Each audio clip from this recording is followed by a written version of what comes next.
This semester, while studying in the College of Education's graduate program at Chico State, we explored assessments. The focus of my project is creating a lesson about emotional awareness in relation to resilience.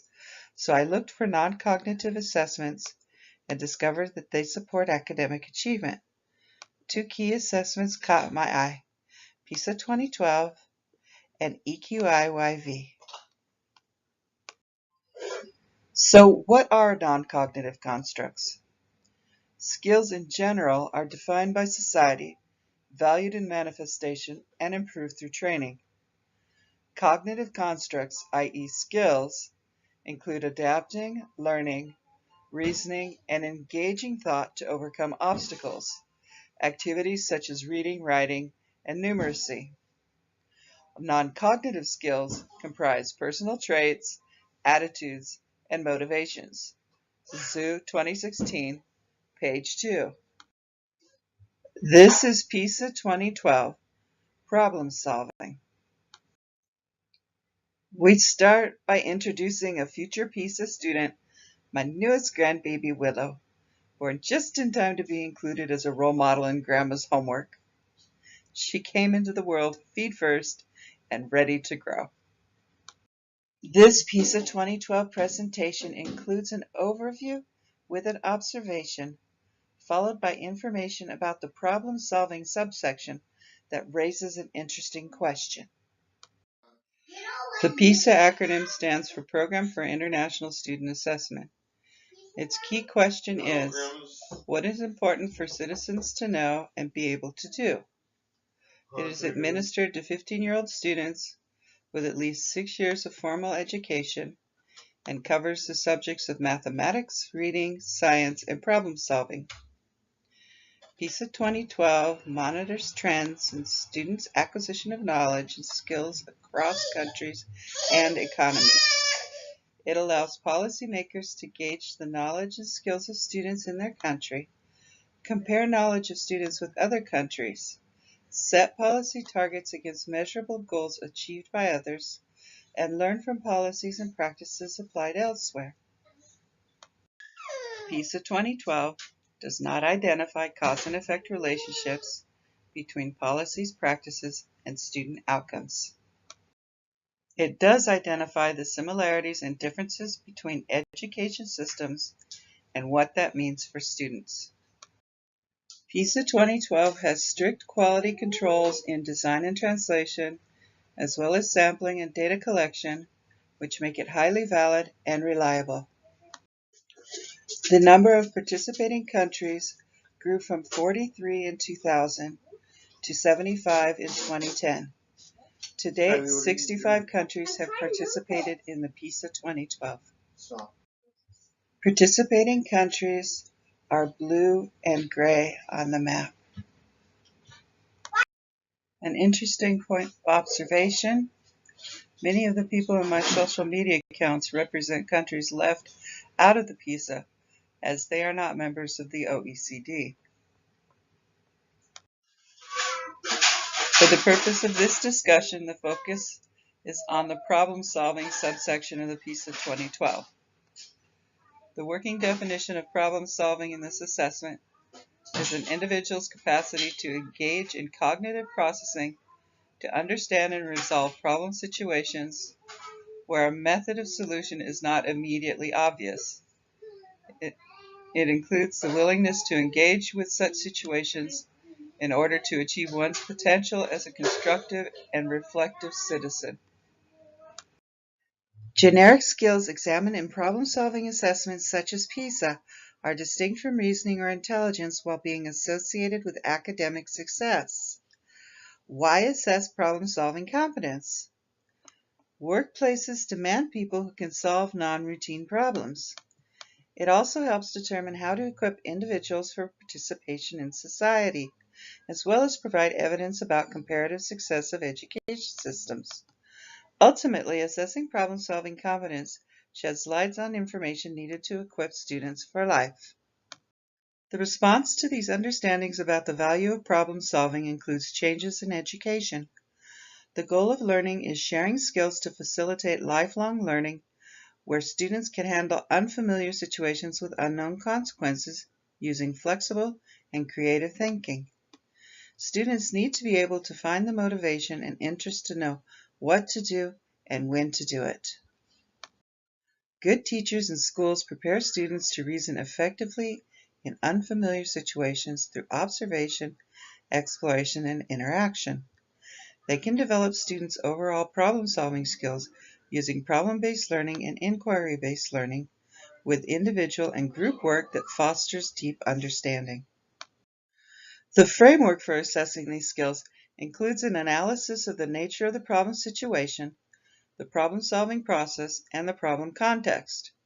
Cognitive processes examined include exploring and understanding, representing and formulating, planning and executing, monitoring and reflecting, using deductive, inductive, analogical, and other types of reasoning, including a combination of these logical processes.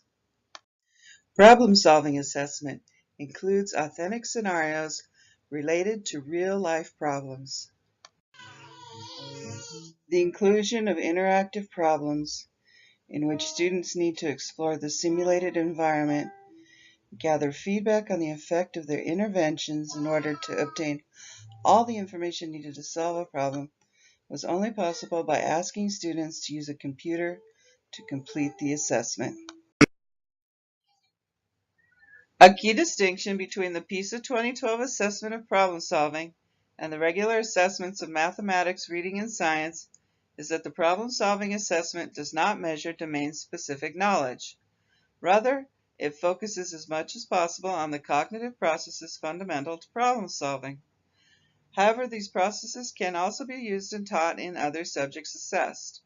For this reason, problem-solving tasks are also included among the test units for mathematics, reading, and science, where their solution requires expert subject knowledge specific to these domains, in addition to general problem-solving skills. It is therefore expected that student performance in problem-solving is positively correlated with student performance in mathematics, reading, and science. The correlation hinges mostly on generic skills and should thus be about the same magnitude as between any two regular assessment subjects. Statistically, student performance in problem solving is comparable with performance in mathematics, reading, and science. Problem solving is strongly associated with the three domains of math, reading, and science. It is also apparent that problem solving constitutes a separate domain from mathematics, reading, and science. While problem solving is its own domain, there is a strong association with performance in math, reading, and science. Will the development of emotional intelligence increase problem solving skills and consequently performance in math, reading, and science? The EQI series are assessments of emotional intelligence that may be able to answer this question. This lecture will now explore an overview of the EQI YVS and then present a proposal. The EQI YVS is a short version of the assessment designed to be administered to large groups with limited time. It identifies weak and strong areas, facilitating the development of academic, personal, and social skills. The EQI YVS is for youth 7 to 18 years of age. It is a strength-based assessment that highlights areas of positive functioning and areas for development. The results provide information needed to assist students in coping with demands at school that could lead to underachievement or the development of emotional and behavioral problems. It is both valid and reliable. Under this assessment, the definition of emotional intelligence is a consideration of how emotional and social skills influence self-perception, expression, social relationships, coping skills, and using emotional information in effective and meaningful ways. The EQI-YVS problem-solving subscale is defined as finding solutions in emotional situations, understanding how emotions impact decision-making, and using emotions in a meaningful way to enhance problem solving by recognizing the problem, feeling confident, defining the problem, generating a solution, and implementing a plan. Eligible users of the EQI-YVS include psychologists, school counselors, social workers, and psychiatrists. Lipnevik, McCann, and Roberts, 2013, in Assessing Non-Cognitive Constructs in Education, a review of traditional and innovative approaches, note that non-cognitive constructs are important predictors of academic achievement and behavioral adjustment that transcend socioeconomic factors. Because of this, non-cognitive assessments would be appropriate with all academic audiences, including Chapman Elementary School, with 79% of the students living socioeconomically disadvantaged lives. There is significant room for improvement in math performance by Chapman Elementary School students, as almost 50% of them are not meeting level standards set by California State.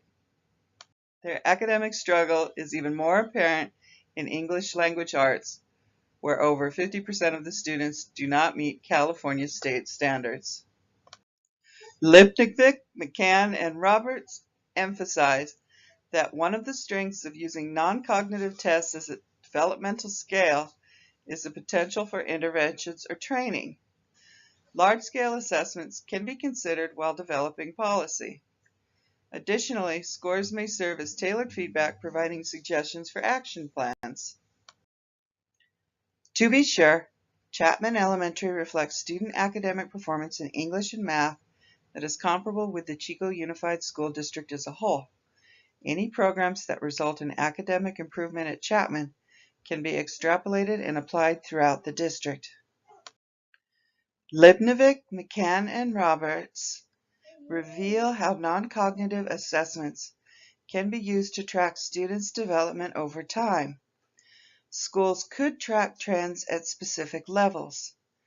District, state, or national comparisons allow evidence for policy decisions in education.